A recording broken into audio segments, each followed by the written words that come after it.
Hello from the Muzeju Jugoslavije. We are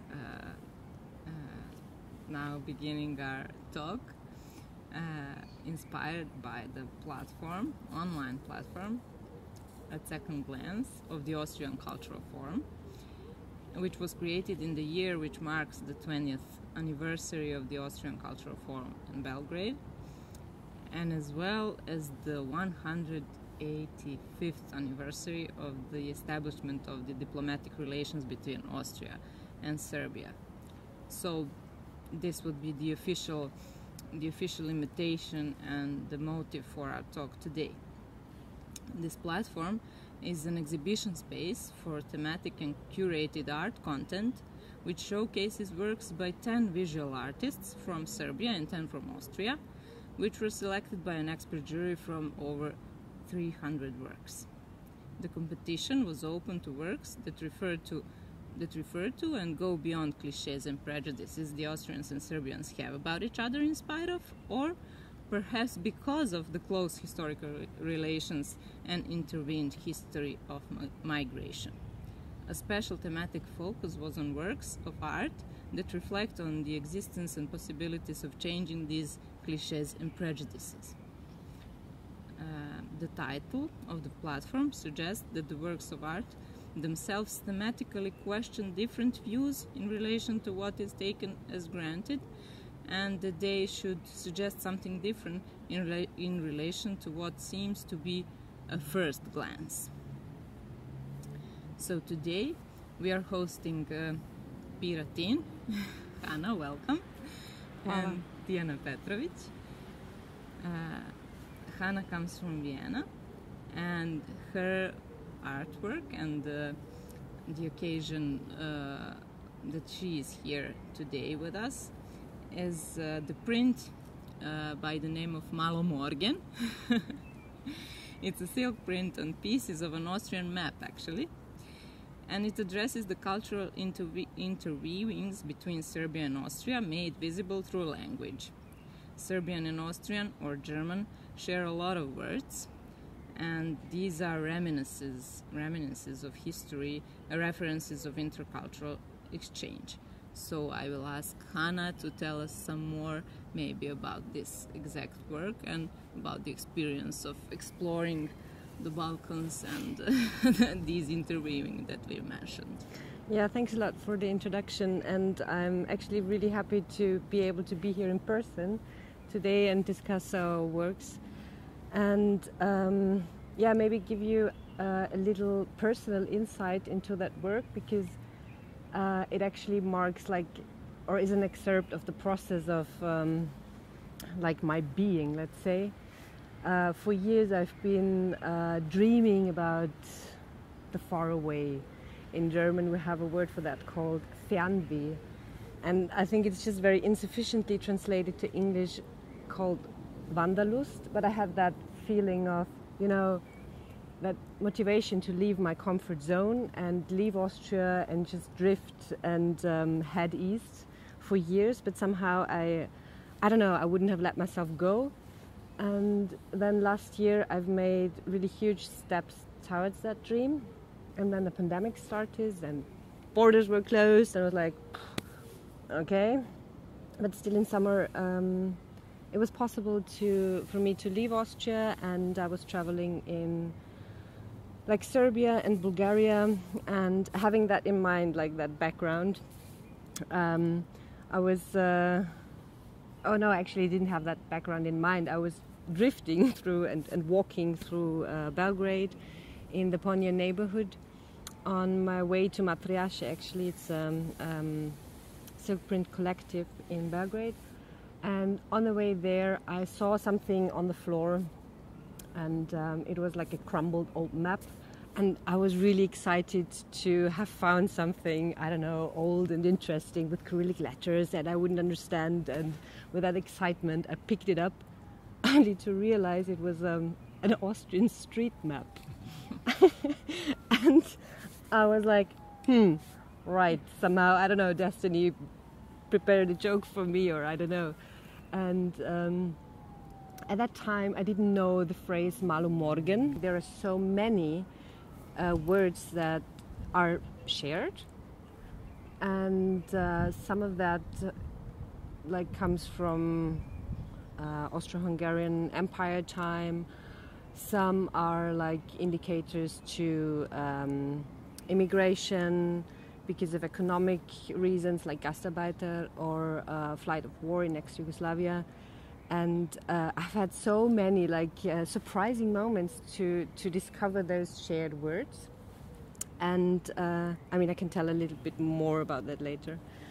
And this phrase Malo, morgen somehow caught my interest because I think it's like a linguistic remix in a way. It has the Serbian malo, meaning small, and the Austrian morgen, meaning tomorrow.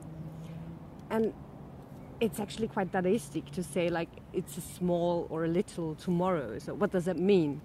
And it's like a figure of speech to say, well, yeah, right, it's not going to happen like that or something like this. And this actually really fitted the moment that I found the map. So I didn't plan the project, it kind of happened to be like I found the map by accident, or maybe not.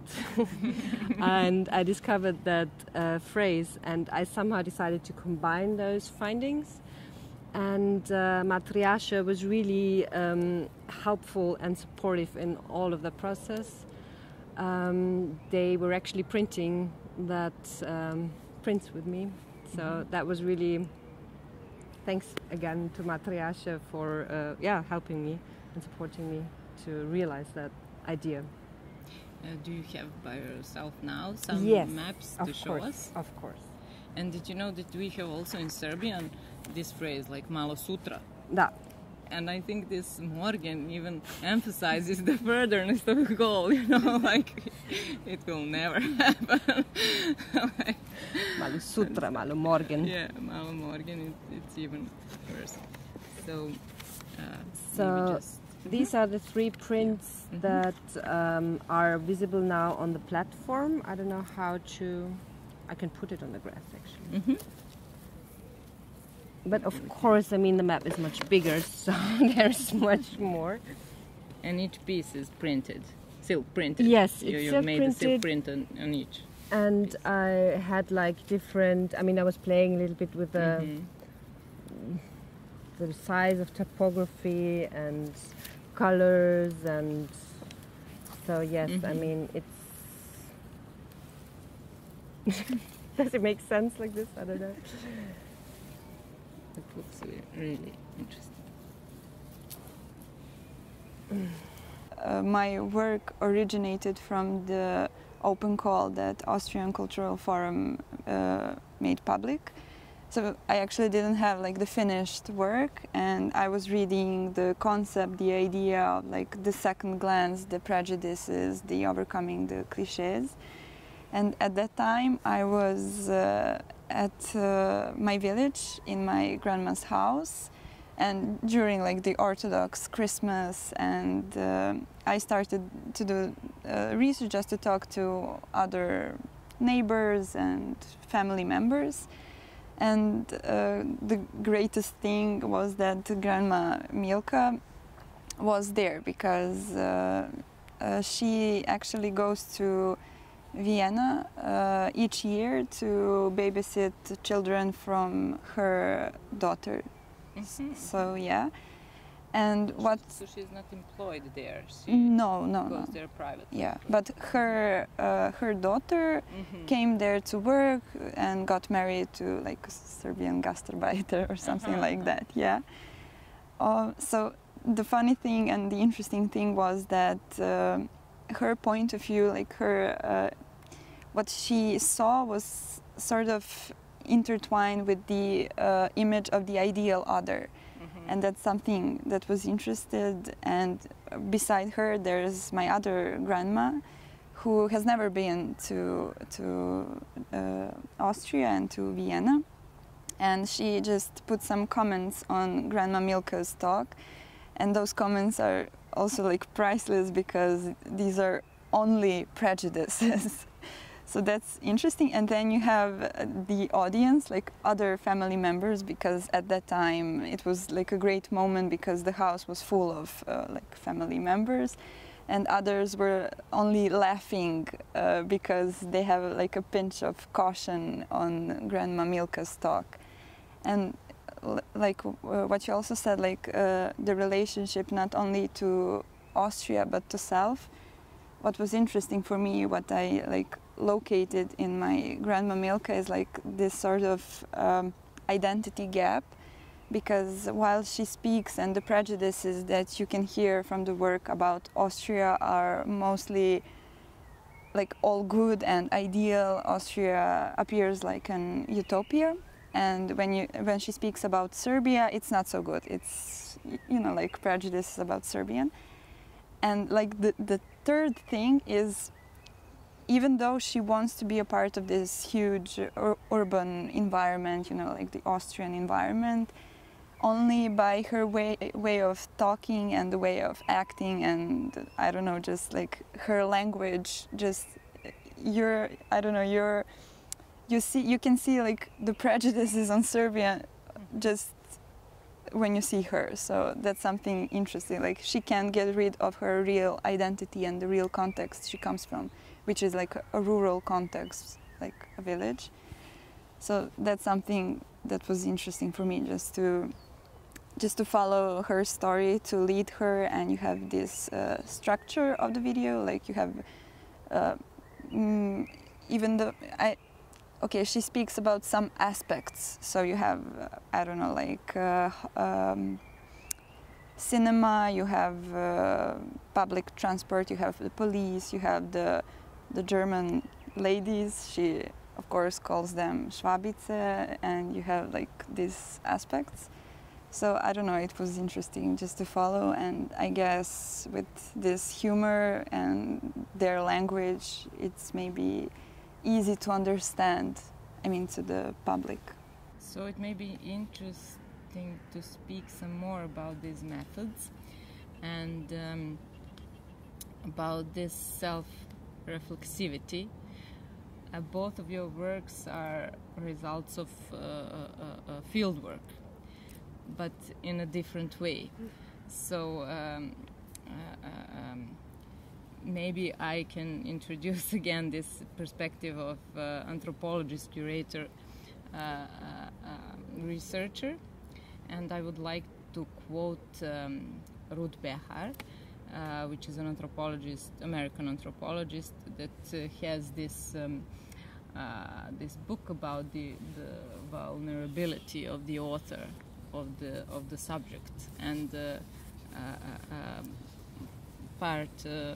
as part of the atmosphere, as Tiana mentioned. So she says the perspective of an anthropologist who has come to know others by knowing herself, and who has come to know herself by knowing others, and describes it furthermore.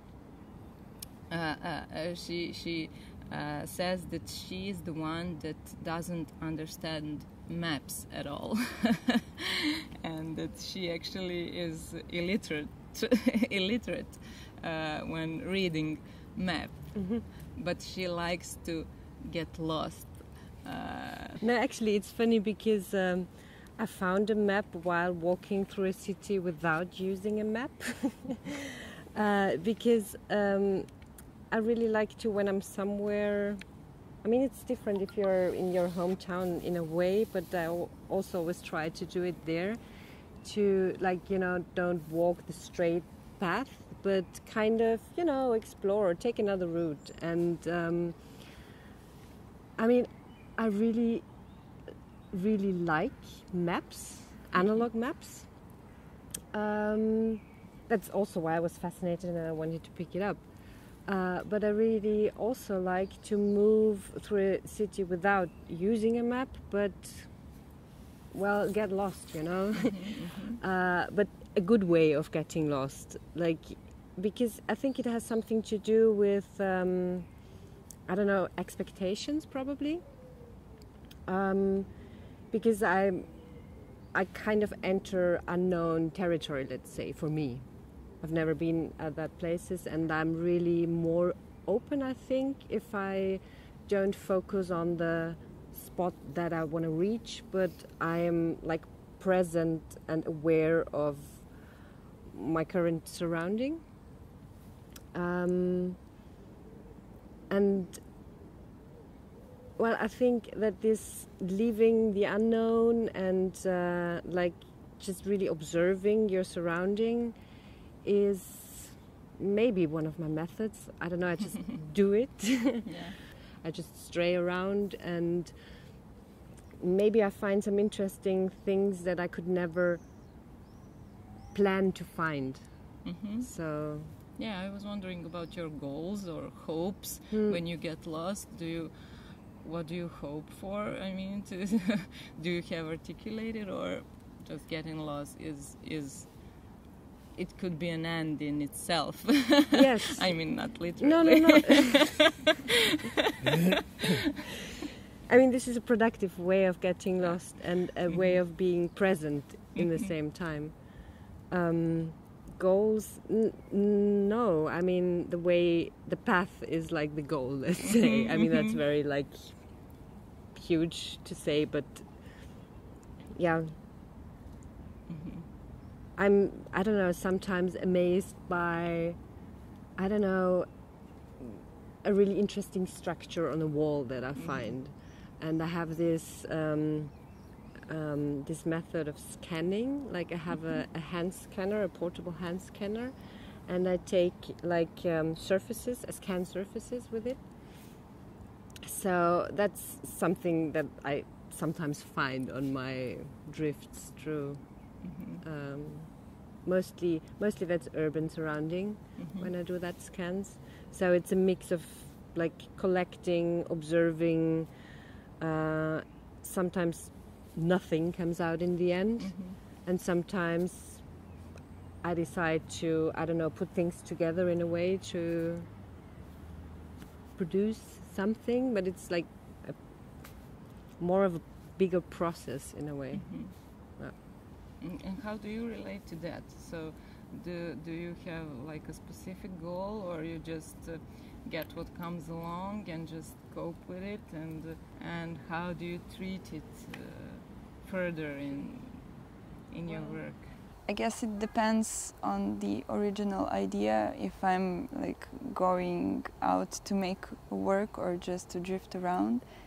And I really liked what she spoke, because I also like just to walk and just to, I don't want to have any like goal. And I think actually that whenever you do that, you always have some sort of discoveries, because you see the world maybe like in a different way. Because if you go out just to experience the process of going out, you see things differently. For instance, I like to take pictures like when I'm only waiting for somebody for a long time. You know, you have this point of view, just you try to change it to see what's the woman with the child doing, and what sort of ice cream is she eating, why is she eating this ice cream, like maybe is it not too cold for that? I mean, you have a bunch of new questions and everything. So you like to intervene to be the part of the scene, or no, it's keeping your distance? It depends. I like also to create situations, but it's like specifically connected to making an artwork. So like my methods mostly come firstly from locating a problem. So yeah, that's something I usually start from. And after that, I realized that self-situatedness is really important. And actually, those things that I'm now speaking about, there's this book, I'm really sorry, I don't remember the author's name, it's something like Mads something. And maybe the raw translation would be like non-philosophy and contemporary art, which is great because it's written from the artist's point of view. But like self-situatedness is something that I realize that makes a huge change in the outcome. So if I speak on some topic or problem that isn't in my environment, and if I'm not part of that, the outcome isn't so, like powerful. And when you have this self-situatedness, it's maybe the best way to speak about it, to show the public, like to observers, and yeah. And after that, I guess there goes this exploration and just, you know, maybe drifting around, maybe just playing with some information, interviewing people, trying something, I don't know. And after that, like the last thing, I guess, is intervention. So I really like that part. I mean, I like the documentary way of showing, but also I think as an artist we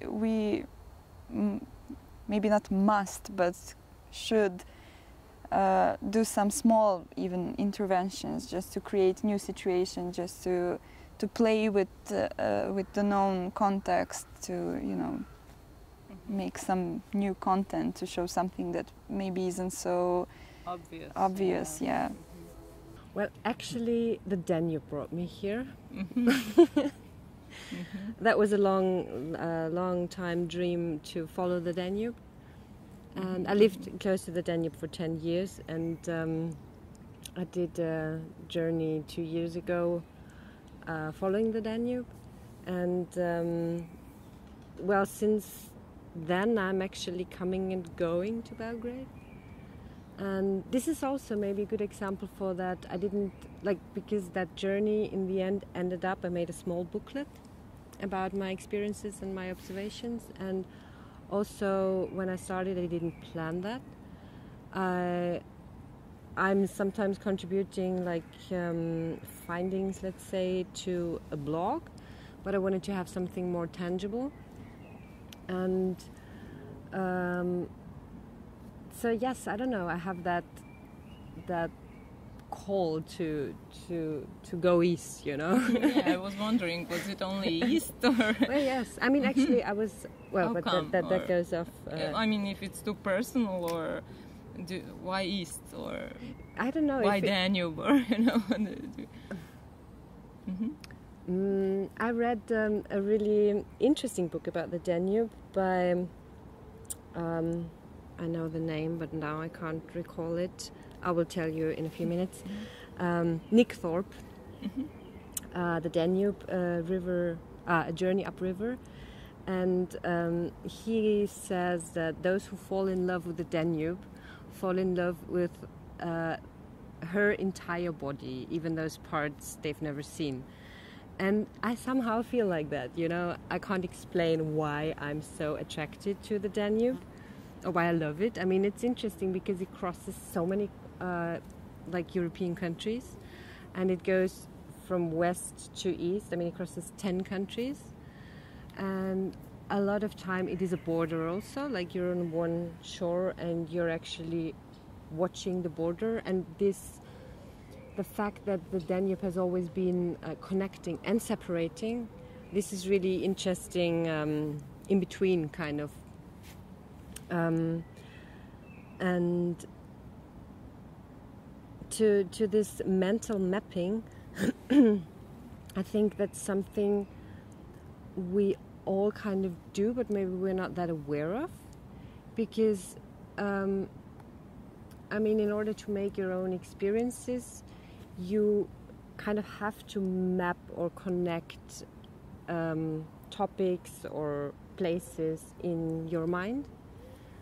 And literally speaking, sometimes it's really interesting for me, like when we met last week, I was walking to the cafe, and it was a new way for me, and I felt like my mental map of Belgrade has just, you know, grown bigger.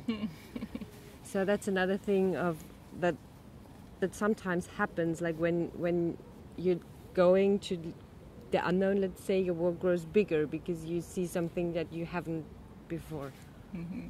Can you tell us something more about the title and about this joke in the title and how do you feel it? How do you relate to what your grandma Milka Well, I guess, I mean, both of our works in some way deal with borders, and like when we said on maps and grannies, it was interesting for me because this is some sort of transition, like crossing the border, like maps and grannies who cross the border. And about language, well, in the work, actually, it's not a joke. This is the way they speak, and one of my grandmas, the one who hasn't been to Austria, she doesn't know how to say it, how to pronounce it, and she keeps speaking like Wien, and the other one is correcting her like Wien, and it's always twice. And what's interesting and what I really liked was the way they appropriated the language they don't speak. And also with your work, I like it because if we think of those words not as a source of shame, like if you have this sort of empathy, because none of us know every language and things like that. I like it because then in a way you change the power position, because if you don't think of language as some tool, like ideological tool, that if you are not using it correctly, you instantly are like thrown out of the society and the general public. And if you just use it in your own way, if you shape it, morph it, on your needs, like what's the easiest way to speak and to use it.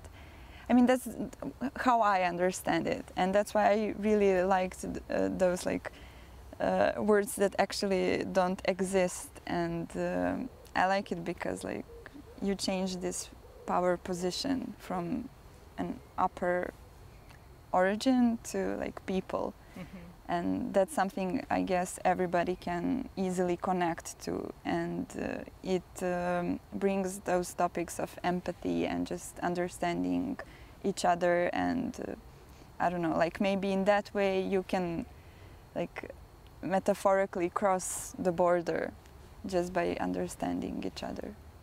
Yeah. Great. About the video, I just wanted to ask you, because obviously I haven't seen the video, so when you're making this, and obviously these different things happen and different people come in and so on, how did you structure it after that with the material that you had? I mean, did you use all of it, or did you use some of it? Or? Yeah, that's a good question, because the only intervention I had in the work, in the talk, was just to propose topics and aspects to talk about. And the video work, its duration is around 7 minutes. It's always the same angle, so you have two grannies, and everything that happens around them isn't planned, and I decided to leave it, especially the interruptions, because I think they add to the talk. And also the aspects I already mentioned, like what she was speaking about, and after that my editing was based on those topics. Maybe I could just add one thing to that. Of course. So in terms of, I mean, we all are embarrassed usually by our parents and by their attitudes, and by our grandparents at certain points. But obviously that gradually kind of, you know, as times change, people's perhaps appreciation of others increases, hopefully. I mean, do you see a change there between attitudes of different generations, and are there changes there?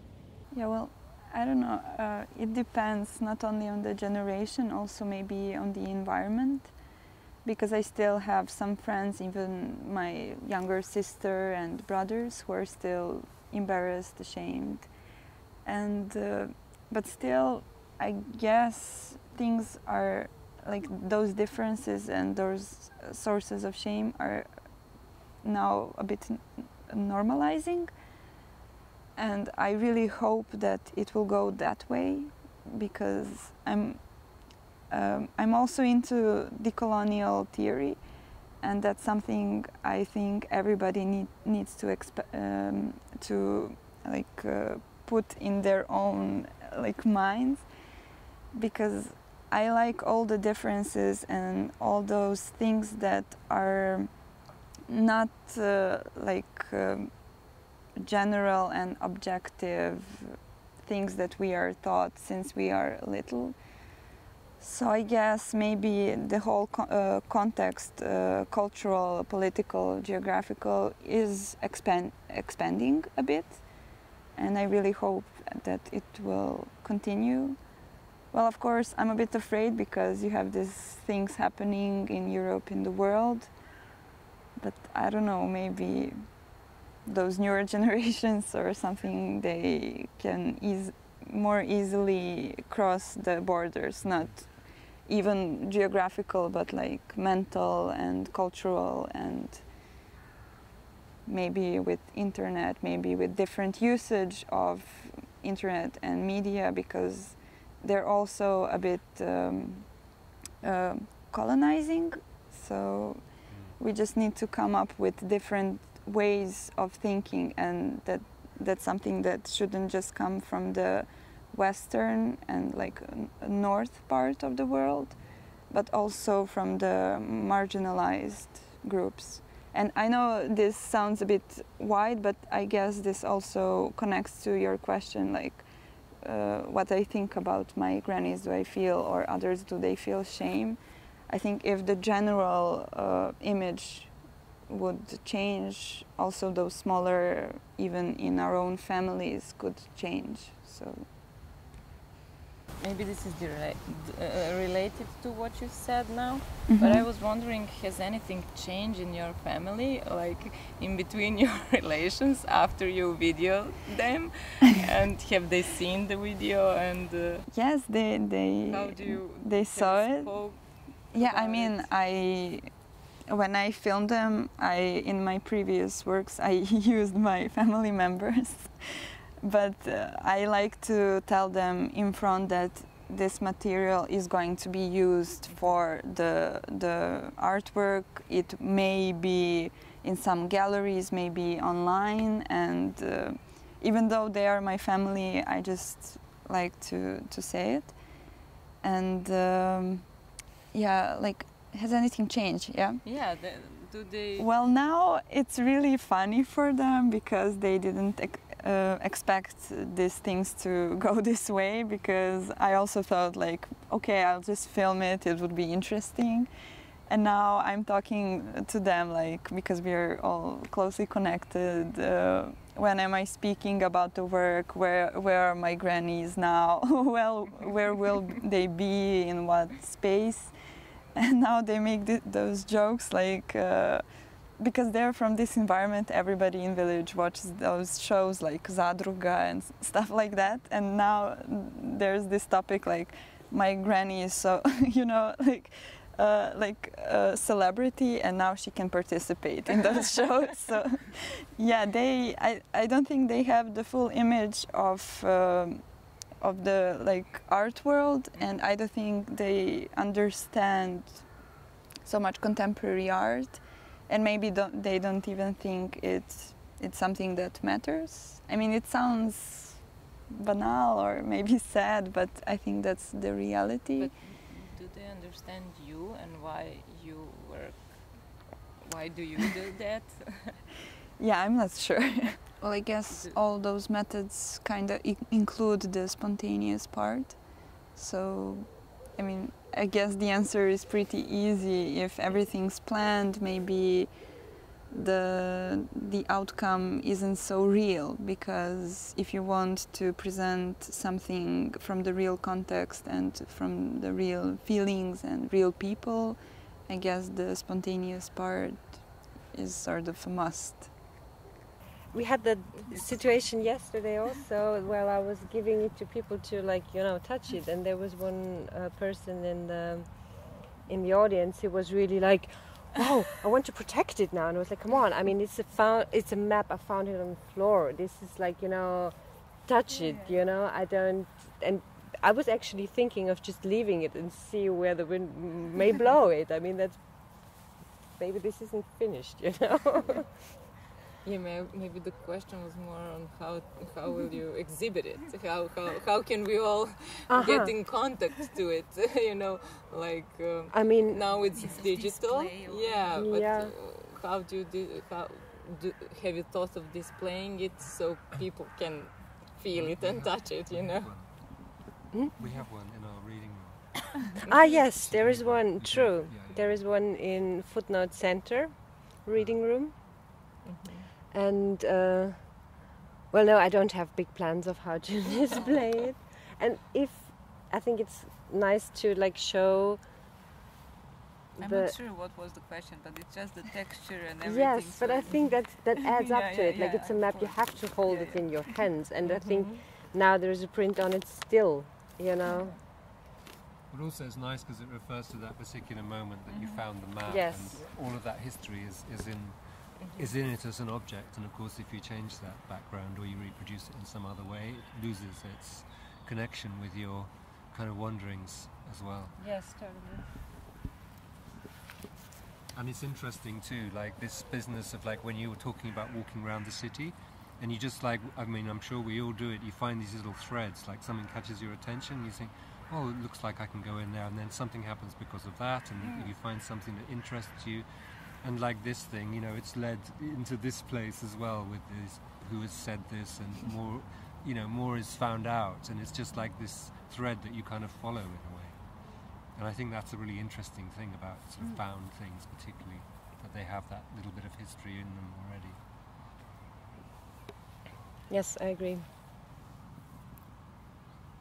Okay, maybe we can leave the audience with it.